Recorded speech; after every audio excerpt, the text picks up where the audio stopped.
있습니다. 오늘 여러분과 함께 나눌 말씀의 제목은 내가 누구인지 이제 알았습니다 라는 제목으로 말씀을 함께 나누기를 원합니다.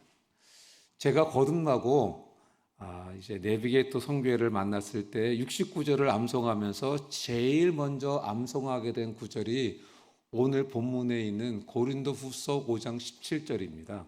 다 같이 한번 암송해 보겠습니다. 시작. 그런즉 누구든지 그리스도 안에 있으면 새로운 피조물이라 이전 것은 지나갔으니 보라 새 것이 되었도다. 뭐라고 말씀하십니까? 누구든지 그리스도 안에 있으면 새로운 피조물이다 이렇게 말씀하십니다. 누구든지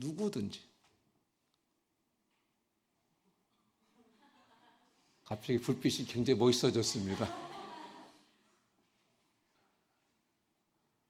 좀 이상합니다. 색깔이 조금.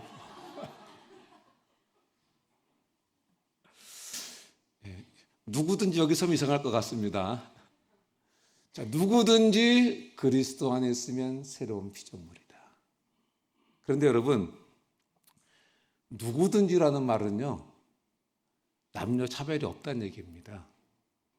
빈부 귀천의 차이도 없다는 것입니다. 지위의 차별도 없다는 것입니다. 누구든지 그리스도 안에 있으면 새로운 피조물이다. 이렇게 말씀해 주십니다.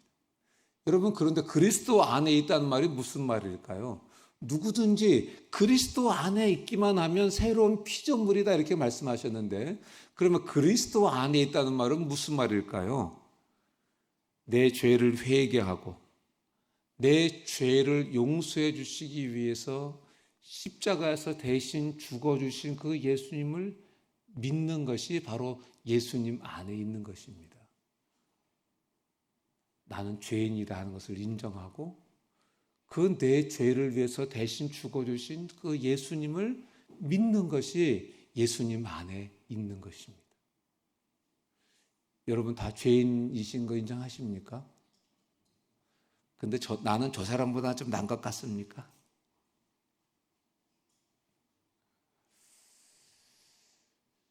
베드로가 예수님 제자로 따라다니다가 예수님 십자가에 달리시기 전에 예수님 모른다 그러고 부인하고 저주하고 도망갔잖아요. 그리고 다시 베드로가 예수님께 이제 예수님을 만나고 다시 예수님 제자로 따르게 됐잖아요. 여러분, 베드로가 다시 예수님 만났을 때 무슨 생각했을까요? 야, 나는 정말 형편없는 사람이야. 나는 정말 죄인이야. 그것을 베드로가 깨달았을 것입니다. 여러분, 우리 속에 나는 저 사람보다 나아. 난 저 사람보다는 죄인이 아니야. 이렇게 생각한다면 어떤 의미에서는 우리는 나는 좀 의롭다고 생각하는 사람일 수 있습니다. 그런데 분명한 것은 나는 전적인 죄인이야. 이것을 인정하는 것이 너무나 중요한 것입니다. 나는 예수님의 공로가 없이는 나는 하나님 자녀가 될 수 없는 사람이야. 난 전적인 주님의 보혈의 공로가 필요한 사람이야. 이것을 인정하는 것이 너무나 중요한 것입니다.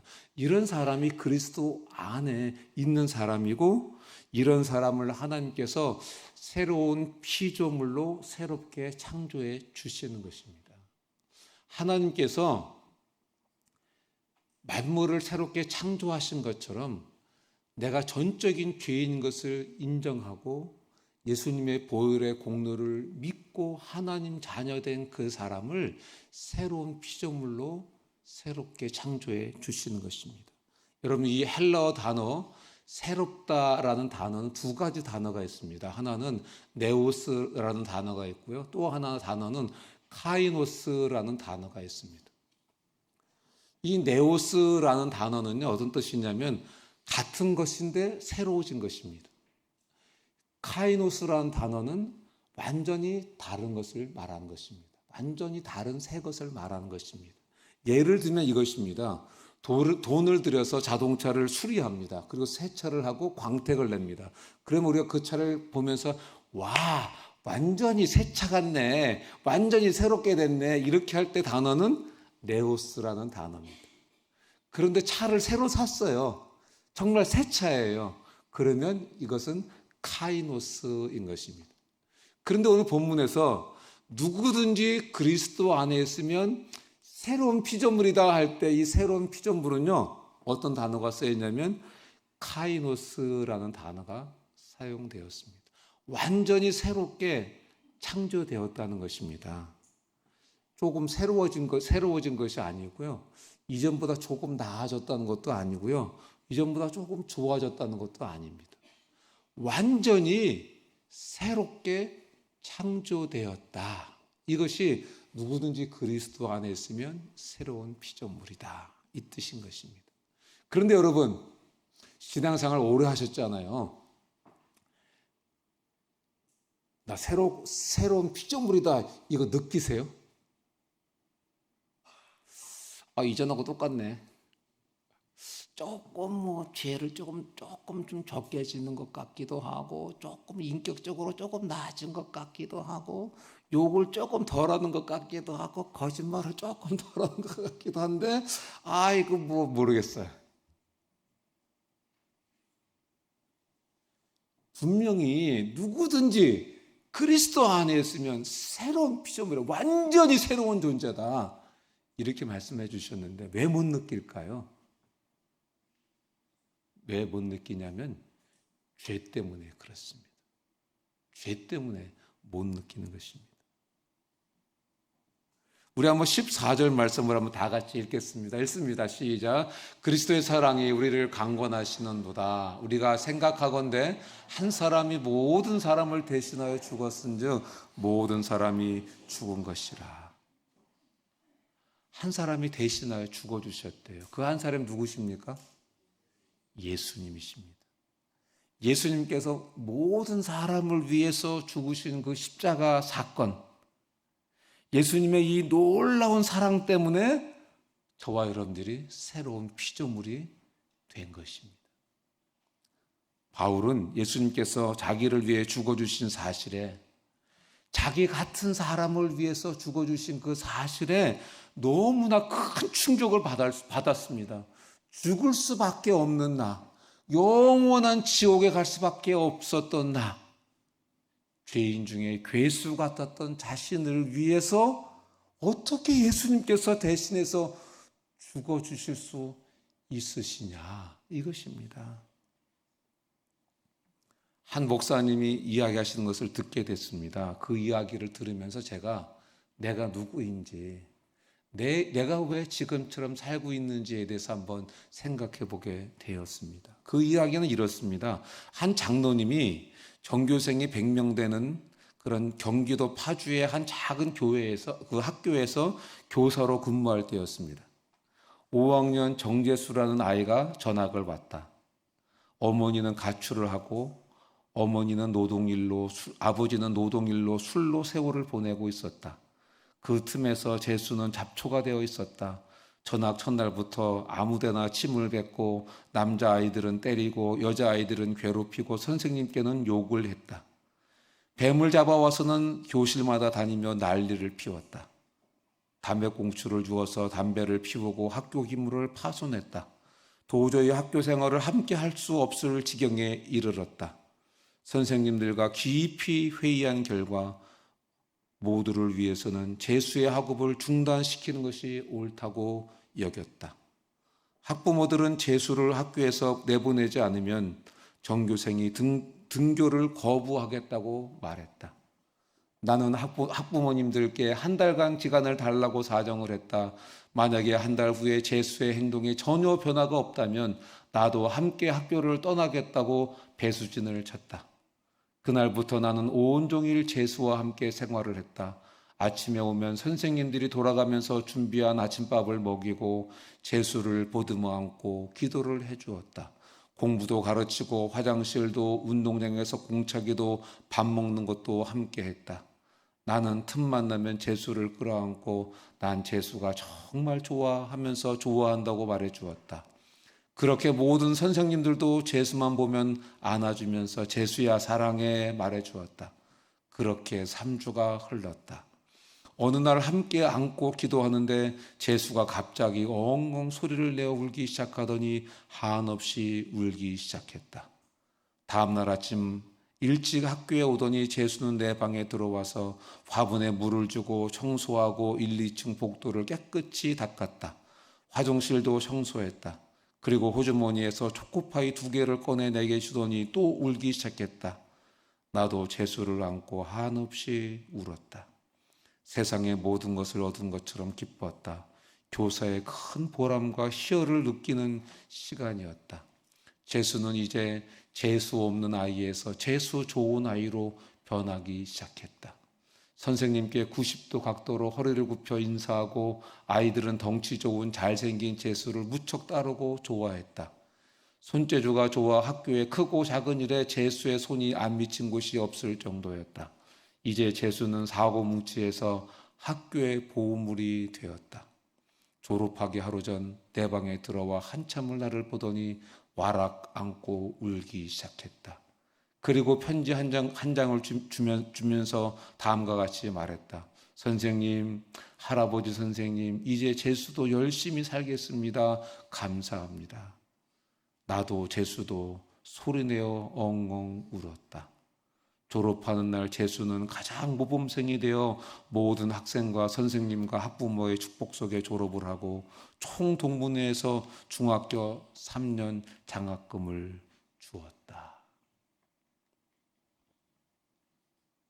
여러분, 사도 바울도 제수가 선생님의 사랑에 감동한 것처럼 예수 그리스도의 사랑에 너무 감동을 했던 것입니다.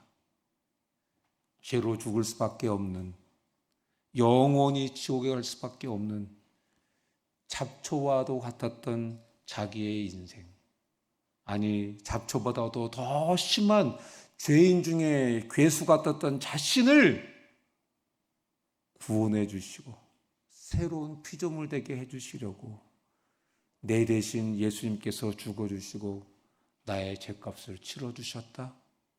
어떻게 이런 일이 일어날 수 있을지 예수님의 그 사랑 앞에 사도 바울이 무너져 내린 것입니다. 우리 한번 13절을 보겠습니다. 다 같이 읽습니다. 시작. 우리가 만일 미쳤어도 하나님을 위한 것이요 정신이 온전하여도 너희를 위한 것이니. 그리스도의 놀라운 사랑을 경험한 바울이 뭐라고 이야기합니까? 나는 하나님을 위해 미쳤다. 나는 하나님을 위해서 미쳤다. 예수님의 그 놀라운 사랑에 감격한 이 사도 바울은 나는 미쳤습니다. 나는 이제 하나님을 위해서 미쳤습니다. 이렇게 고백을 하고 있습니다. 여러분, 이 바울의 삶을 돌아보면은요, 자기 동족들로부터도 이방인들로부터도 특별히 자기가 세운 이방인 교회 고린도 교회 성도들로부터도 결코 환영받는 삶을 살지 못했습니다. 인정받지도 못했습니다. 자기 동족인 유대인들은 바울이 예수님이 구원자라고 전하는 것이 너무 싫어가지고 그 바울을 쫓아다니면서 핍박하고 죽이려고 했습니다. 40에 붙잡아서 40에 하나 감한 매를 5번이나 내리쳤습니다. 여러분 왜 40대를 안 넘겼냐면 40대를 맞으면 죽을 정도로 세게 때렸기 때문에 40에 하나를 감하게 때렸던 것입니다. 바울은 복음 전하는 삶을 살면서 그렇게 매를 맞았습니다. 3번 태장에 맞았다고 그랬고 1번 돌로 맞았다고 했습니다. 그뿐만이 아닙니다. 헐벗음과 추위와 가난한 삶을 살아야만 했습니다. 여러분 얼마나 어려웠을까요?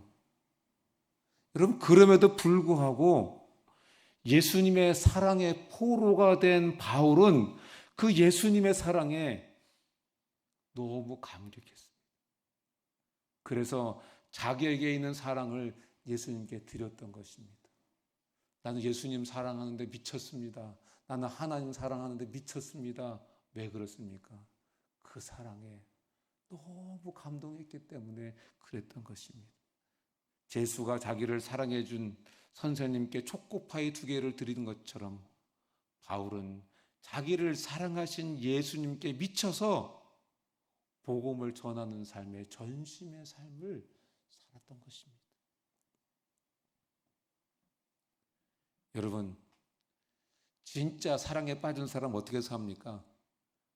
진짜 사랑에 빠져보셨습니까? 저하고 똑같은 사람이 하나 있네요.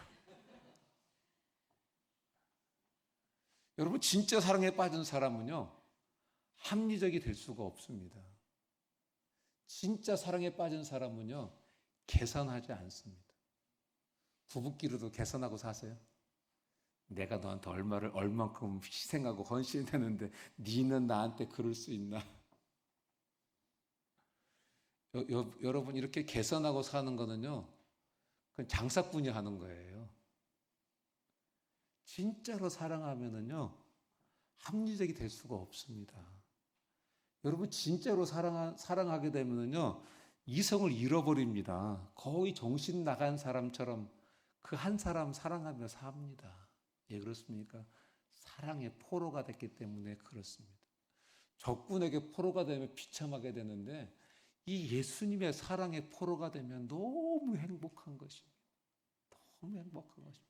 여러분, 정말 사랑의 포로가 되보셨습니까? 그 사람을 위해서 사는 게 얼마나 행복합니까?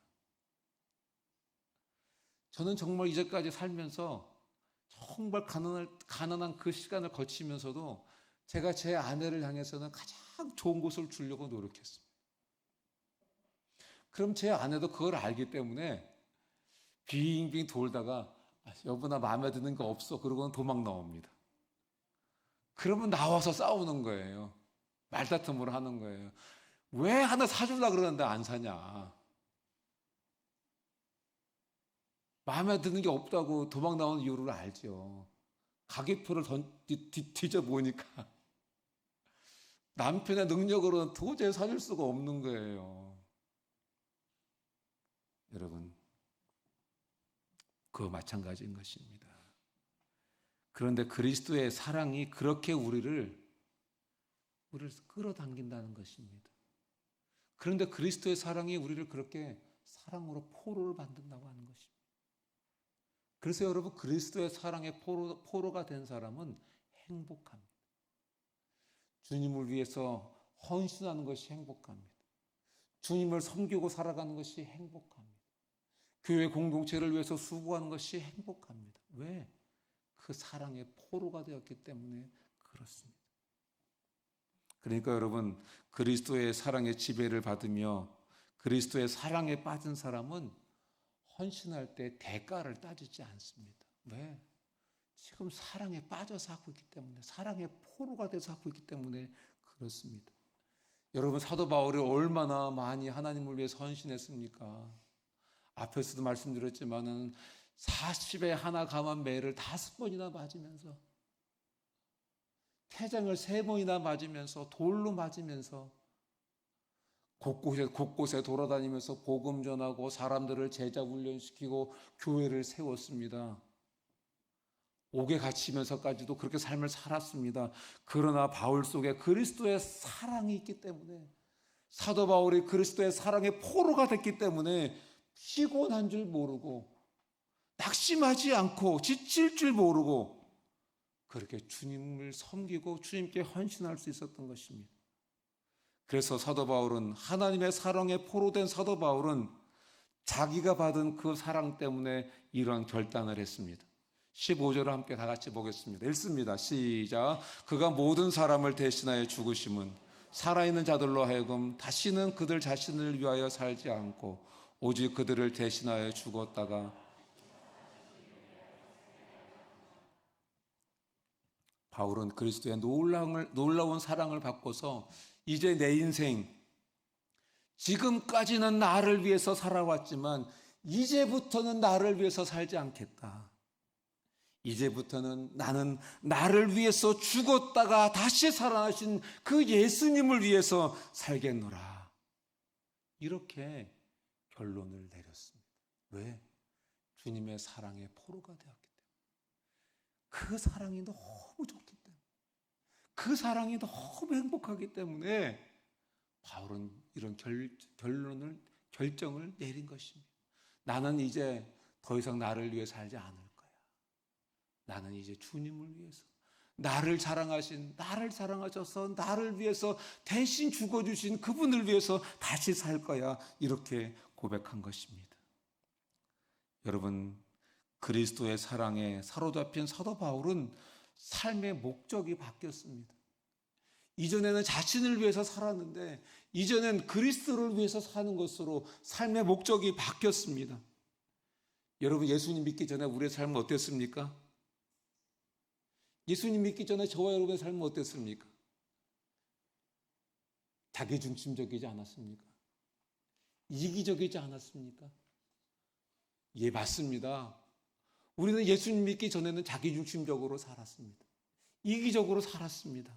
전부 다 자기를 위해서 살았습니다. 공부도 자기를 위해서 했습니다. 운동도 자기를 위해서 했습니다. 결혼도 자기를 위해서 했습니다. 직장생활도 자기를 위해서 했습니다. 전부 다 자기를 위해서 했습니다. 그런데 여러분, 자기중심적이고 자기를 위한 이기심이 똘똘 뭉치면 여러분, 그것이 악인이 되는 것입니다. 이기심이 똘똘 뭉쳐가지고 자기를 위해서만 살아가면 그는 악인이 되는 것입니다. 로마서 14장 7절은 우리에게 이렇게 말씀하십니다. 다 같이 한번 읽습니다. 시작. 우리 중에 누구든지 자기를 위하여 사는 자가 없고 자기를 위하여 죽는 자도 없도다. 여러분, 여기서 우리 중에 누구든지가 누굽니까? 본 어게인 한 사람, 새로운 피조물이 된 사람, 하나님의 자녀가 된 사람, 그 사람은 누구든지 자기를 위해서 사는 자가 없고 자기를 위해서 죽는 자도 없다. 이렇게 말씀하고 있습니다. 여러분, 이제 예수님을 믿고 새로운 피조물이 되면 우리의 가치관이, 우리의 삶의 목표가 완전히 달라지는 것입니다. 나를 위해서 사는 인생이 아니라 나를 사랑하셔서 나를 위해 대신 돌아가신 그 예수님을 위해서 살아가는 인생이 되는 것입니다.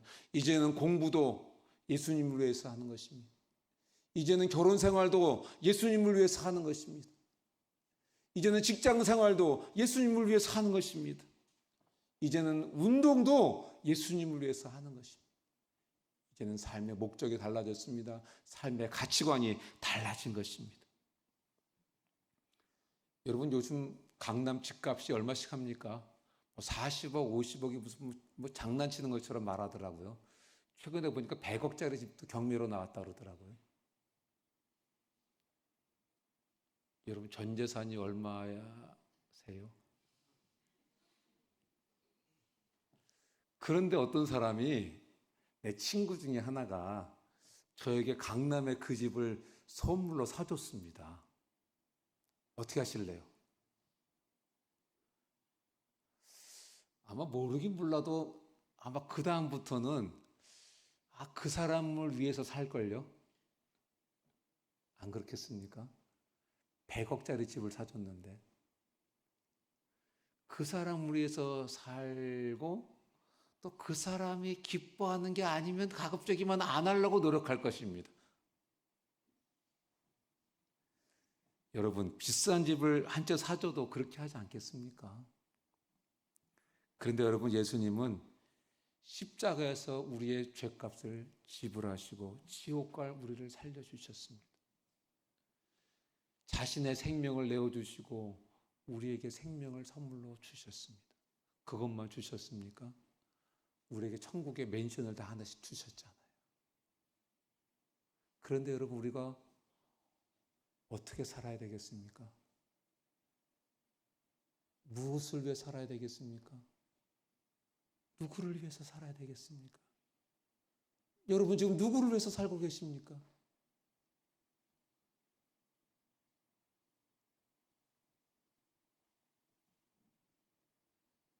우리는 예수님께 생명의 빚을 진 사람들입니다. 그래서 이제는 나를 위해 살지 않고 생명의 은인 되신 예수님을 위해서 사는 것입니다. 그래서 우리는 뭔가를 결정할 때 예전에는 고민하며 결정했습니다. 그런데 이제는 기도하며 결정하는 것입니다. 이제는 하나님의 말씀을 따라서 결정하는 것입니다. 캠퍼스가 여름 훈련 계획을 마쳤습니다. 마지막 이제 나누면서 한 명 쭉 돌아가면서 소감을 나누는 시간이었습니다. 한 형제가 이런 질문을 받고 이렇게 대답을 했습니다. 저는 예수님의 제자로 살아야 될지 말아야 될지, 저는 제자 삼는 삶을 살아야 될지 말아야 될지 기도해 보고 결정하겠습니다. 이렇게 얘기를 했습니다. 그래서 제가 그 이야기를 듣고, 형제, 그거는 기도하고 결정하는 게 아니야. 이미 성경에 제자로 살라고 말씀하셨고 제자 삼는 삶을 살라고 말씀하셨어. 그래서 이제는 형제가 그것에 순종할지 불순종할지를 결정만 하면 되는 거야. 제가 그렇게 이야기를 해 주었습니다. 여러분, 그렇습니다. 이제는 새로운 피조물이 된 저와 여러분들은 뭔가를 결정할 때는, 예전에는 고민 많이 하고 결정했는데 이제는 기도하고 결정하는 것입니다. 이제는 하나님의 말씀을 따라서 결정하는 것입니다. 옛날에는 나에게 좋고 편한 길을 결정했는데 이제는 예수님이 원하시는 대로 결정하고 살아가는 것입니다. 우리 16절 말씀도 한번 다 같이 읽습니다. 시작. 그러므로 우리가 이제부터는 어떤 사람도 육신을 따라 알지 아니하노라. 비록 우리가 그리스도도 육신을 따라 알았으나 이제부터는 그같이 알지 아니하노라. 여러분, 여기서 이제부터라는 말은 무슨 말이냐면, 거듭난 사람은, 새로운 피조물은, 이런 뜻입니다. 자, 우리 새로운 피조물은 어떤 사람도 육신을 따라 알지 않는다. 그렇게 이야기하고 있습니다. 자, 여러분, 이제 새로운 피조물들은 사람을 알 때 육신대로 알지 않는다. 그럼 여러분, 육신대로 안다는 말이 무슨 말일까요? 아, 저 사람 학력이 서울대 나왔대. 오, 저 사람 직업이 뭐래? 와, 저 사람 돈이 엄청 많대. 와, 저 형 잘생겼어. 저 자매 너무 이뻐. 이렇게 이해하지 않는다는 것입니다. 세상 사람들은 어떻게 이해합니까? 그런 사람들과 끼리끼리 어울려서 지내려고 하잖아요. 그것이 바로 육신대로 아는 것입니다. 그런데 새로운 피조물은 더 이상 사람들을 그렇게 알지 않고 그렇게 끼리끼리 모여 살지 않는다는 것입니다. 여기 틴틴들, 잠 좀 깨봐. 그러니까 이제 새로운 피조물이 된 사람은 왕따 시키고 살지 않는다는 거예요. 쟤 공부도 못하고, 야, 쟤하고 놀지 말자. 야, 쟤네 집 가난하대. 쟤하고 놀지 말자. 이렇게 하지 않는다는 겁니다. 이게 바로 육신대로 알지 않는다, 이런 이야기인 것입니다. 여러분, 사도 바울도요, 뭐라고 그랬어요? 다시 한번 띄워주실래요? 비록 우리가 그리스도도 육신을 따라 알았으나 이제부터는 그렇게 알지 아니하노라. 사도 바울도 이전에 예수님을 알 때 육신대로 알았대요. 에이, 뭐 예수님이 하나님의 아들이라며. 그런데 하나님의 아들이 나사렛에서 그 빈민 거지로 올 수가 있나? 예수님이 메시아라며. 그런데 예루살렘 궁전에 살아야지. 그런 메시아라는 사람이 저 갈릴리 빈민촌에 살면 되겠어? 율법에 그 저주받은 사람들은 다 나무에 매달린다 그러는데 그 예수란 사람이 메시아라 그러면서 그 나무에 매달리는데 어떻게 메시아가 될 수 있어? 이렇게 인간적으로 이해했다는 것입니다. 그래서 바울 사도가 예수님을 믿지 않았던 것입니다. 그래서 바울 사도가 예수님 믿는 사람들을 핍박했던 것입니다. 그런데 지금 바울 사도가 뭐라고 이야기하고 있습니까? 이제 더 이상 예수님도 육신대로 알지 않는다, 이렇게 고백한 것입니다.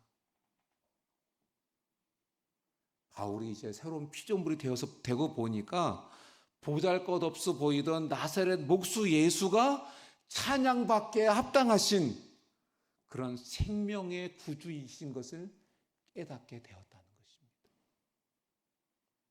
여러분, 예수님을 바라보는 눈이 달라지면은 사람을 바라보는 눈도 달라지는 것입니다.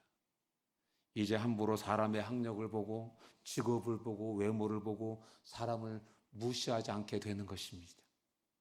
이제 사람을 그 사람은 예수님의 사랑이 필요한 사람이야, 그렇게 보게 되는 것입니다. 이제 그 사람은 이제 예수님의 사랑으로 섬겨야 될 사람이야, 이렇게 보이게 된다는 것입니다. 어떤 사람들은, 새로운 피조물이 된 사람들은 이제 사람들을 볼 때 그렇게 보게 된다는 것입니다. 우리 18절 말씀을 한번 다 같이 읽습니다. 시작. 모든 것이 하나님께로서 났으며 그가 그리스도로 말미암아 우리를 자기와 화목하게 하시고 또 우리에게 화목하게 하는 직분을 주셨으니. 예수님의 놀라운 사랑으로 새로운 피조물이 된 사도 바울은 자신이 받은 이 놀라운 사랑을 자신만 누리지 않고 나누어 주기를 원했습니다. 그래서 예수님께서 자신을 이방을 위한 사도로 세우셨을 때 하나님 저거 못합니다, 그렇게 하지 않고 하나님 제가 그것을 감당하겠습니다. 이 놀라운 사랑을 받은 자로서 제가 그 일을 감당하겠습니다. 하나님, 내가 하나님과 화목하게 되었는데 이제 나만 하나님과 화목한 삶을 살아갈 것이 아니라 다른 사람들도 화목하게 할 수 있도록 화목하게 하는 그 직분을 잘 감당하겠습니다, 이렇게 고백한 것입니다. 말씀을 맺습니다. 우린 누구입니까? 저와 여러분들은 누구세요? 저와 여러분들은 예수님의 놀라운 사랑을 받고 하나님과 화목하게 된 새로운 피조물들입니다. 할렐루야, 얼마나 감사합니까? 저와 여러분들은 하나님의 풍성한 사랑을 받고 하나님과 화목하게 된 새로운 피조물들입니다. 저는 예수님이 있기 전에 하나님과 화목하기 전에는 천둥 번개만 치면 바깥에 못 나갔어요. 벼락 맞아 죽을까 봐. 하나님과 이 원수의 관계 속에 있었기 때문에 괜히 벼락만 치면 그 벼락 맞고 죽을 것 같은 거예요. 근데 저 같은 놈이 하나님의 놀라운 사랑을 받고 하나님과 화목하게 되고 새로운 피조물이 되었습니다. 여러분도 그렇습니까? 아멘. 안 그러신 것 같아요. 여러분도 그렇습니까? 아멘. 여러분, 우리는 이 놀라운 예수님의 사랑을 받은 사람들 아닙니까? 이제 우리는 이 사랑하는 이 가족들에게, 내 친구들에게, 내 이웃에게 이 사랑을 흘려보내야 할 줄로 믿습니다. 한 번 더 손잡아주고, 한 번 더 이해해주고, 한 번 더 품어줄 때 사랑이 그 사람에게 흘러가는 것입니다. 내 아내, 내 남편 한 번 더 이해해 주세요. 얼마나 힘들까? 직장에서 얼마나 힘들까? 사람 대하는 게 얼마나 힘들까? 이 말 안 듣는 새끼들 돕느라고 키우느라고 얼마나 힘들까? 이렇게 한번 이해해 주세요.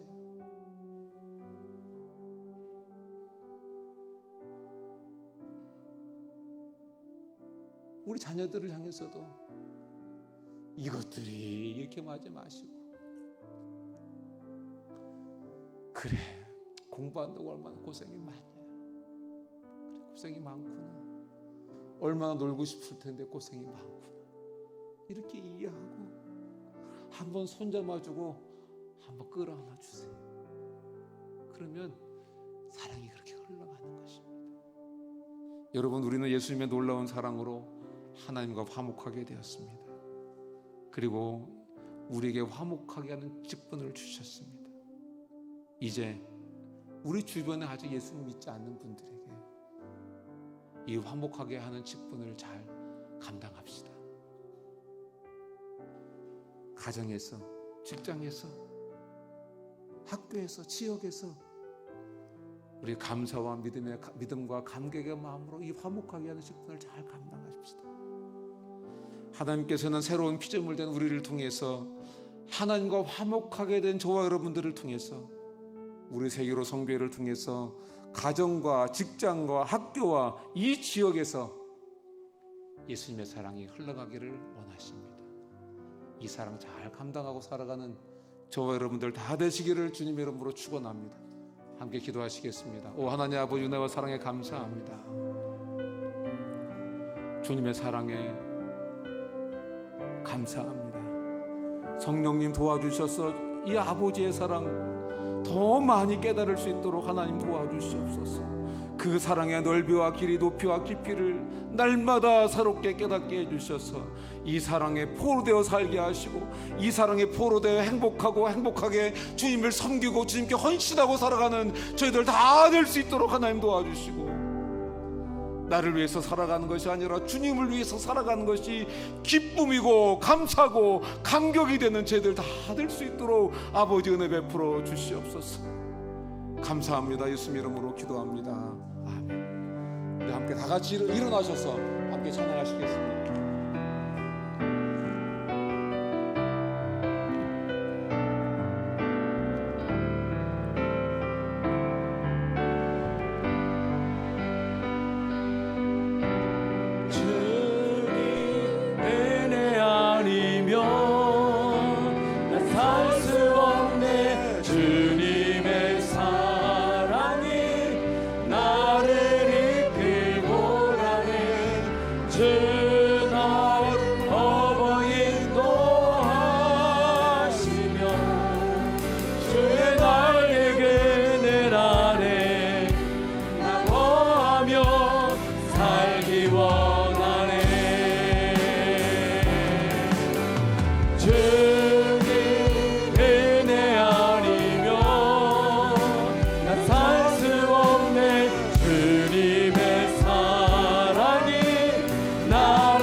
내역이 있어서 그냥 잠깐 읽어드리겠습니다. 원수의 손에서 건져내시고 부족한 물질을 채워주셔서 감사와 영광을 드립니다. 맡은 직분 잘 감당할 수 있게 도와주옵소서. 하나님 아버지, 범사에 감사합니다. 감사원금 드렸습니다. 함께 기도하시겠습니다. 오 사랑하신 하나님 아버지, 그렇습니다. 우리는 하나님의 은혜 없이는 살 수 없는 그런 사람들입니다. 우리는 하나님의 사랑으로 우리를 이끌어 주시지 않으면 살 수 없는 사람들입니다. 하나님의 사랑으로 우리를 감동시켜 주시지 않으면 살 수 없는 그런 존재들입니다. 하나님 주님의 사랑으로 날마다 우리를 포로 삼아 주셔서 주님 안에서 행복하게 하시고 행복한 마음으로 주님 섬기고 주님께 헌신하고 살아가는 저희들 다 될 수 있도록 하나님 은혜 베풀어 주시옵소서. 이제 우리 더 이상 자신을 위해 살지 않게 하시고 나를 위해서 나의 생명의 은인 되신 주님을 위해서 살게 하시고 육신대로 서로를 이해하고 살지 않게 하시고 이제 사람들을 주님의 눈으로 바라보며 사랑하며 섬기고 살아가는 저희들 다 될 수 있도록 하나님 은혜 베풀어 주시옵소서. 하나님 주님께 귀한 예물을 드렸습니다. 드린 손길을 기억해 주시고 주님 약속하신 대로 인생의 창고에 쌓을 곳이 없도록 축복해 주시옵소서. 이 물질이 사용될 때 하나님 홀로 영광 받아 주시옵소서. 지금은 우리 주 예수 그리스도의 크신 은혜와 하나님 아버지의 극진하신 사랑과 성령님의 교통으로 충만하심이 오늘 예배에 참석한 한 분 한 분 위에 지금부터 영원토록 함께 있을지어다. 아멘. 언제나